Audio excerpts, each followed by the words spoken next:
Welcome to the Jaron Jarvis channel. I am Jaron Jarvis. Today, I would like to introduce to you, Something Was in the Forest. To preface, I recently moved into this house in southern Canada, several kilometers from my new job. Being fairly fresh out of university, I wasn't exactly rolling in cash, and this house had seemed like a fantastic deal. Incredibly cheap for its moderate size and large yard for my cat Clementine to explore. She was always an adventurous one. The whole street was backed with an enormous, dense forest of red cedar and pines, stretching on into the wilderness.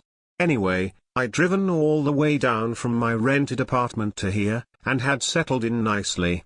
The neighbors seemed nice enough. A man named Frank from next door had welcomed me warmly to the town. "Be sure to check out the community hall," he suggested. "We'd happily welcome you to grab a drink or two at the pub as well." What a lovely guy. What I have to tell doesn't begin until a few weeks after I'd settled into my new house. I'd returned from my evening jog and was filling up Clementine's dinner bowl. Usually at the sound of the dish she comes barreling in, but tonight there was no sign of her. "Clem? Clem, dinner's ready," I called. No response. I began looking around. "Clem, come on. Aren't you hungry?"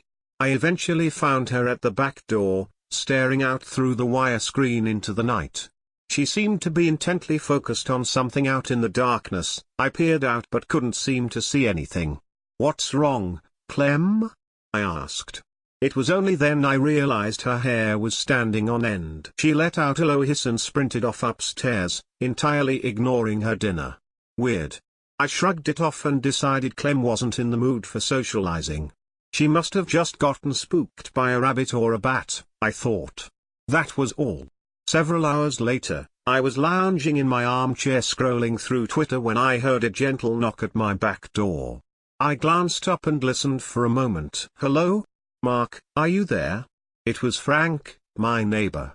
I relaxed. He was probably just needing a hand. He sometimes asked for favors around the place. Then I immediately stiffened. This made no sense. Why would Frank be coming around at this hour? And at my back door? But it was Frank, surely. I recognized the voice. What I heard next changed everything. Frank stopped calling, and I heard a gentle rustle, like leaves brushing together. Then a sharp snap, like chicken bone splitting in two. And another. Chills ran down my spine.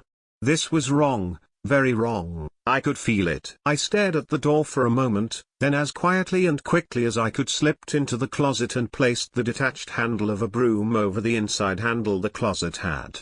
Click, click, click. The sound continued, buzzing in the back of my skull. I didn't move. "Hello? Mark, are you there?" His voice sounded wrong too. Too dry, too false. Like a broken record on repeat, just that one sentence over and over. "Hello? Mark, are you there?" A different click, and the sound of a hinge. Holy shit. The back door had just opened. How? I had definitely locked it. My heart raced, adrenaline from fear pulsing through my body. Click, click. They were getting louder. Panic rose in my throat, but I kept silent. I was begging it hadn't noticed me, didn't know I was there, whatever it was. Please. Click, click. The sound was right outside the closet. "Oh God, oh God, oh God, please don't, please," I thought in blinding terror. The clicking had ceased, and it was just me holding my breath in fear and that.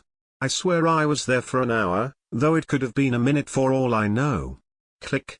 It was further away now, maybe around nearer to the kitchen. Click, click. At the back door again? I waited for what I guessed was around another hour in there, dead silent and shuddering. Whatever that thing was, it wasn't human and it wasn't right.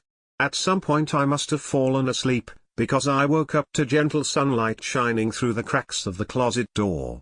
I panicked for a moment, forgetting where I was, then the memories of the night before flooded in and I was filled with a sense of utter dread. What the fuck had happened last night? I slipped the barricade, now seeming tiny and weak, off the handle and pushed the door open. I squinted and stretched my aching back as I surveyed the room cautiously. The house was the same as I'd left it, everything was in its place and the door was closed and locked like nothing had ever touched it. Like nothing had ever happened. Clementine ran up to me and pressed herself against my leg. She hardly ever does that. I carefully surveyed the rest of my house, but to no avail. Everything was in its place, perfectly fine. It was only days later I learned about the demise of Frank. According to the news article I read, he had been found several kilometers from his home by a search and rescue team on a training drill. His body was barely recognizable. I would rather not put the included descriptions here for discretion. Something noted in the article was that his body was found in the branches of a large pine, some 140 meters above the ground. Needless to say, I moved out of that house within a few days. I'm currently living with my grandmother, attempting to interpret this bizarre, horrifying experience.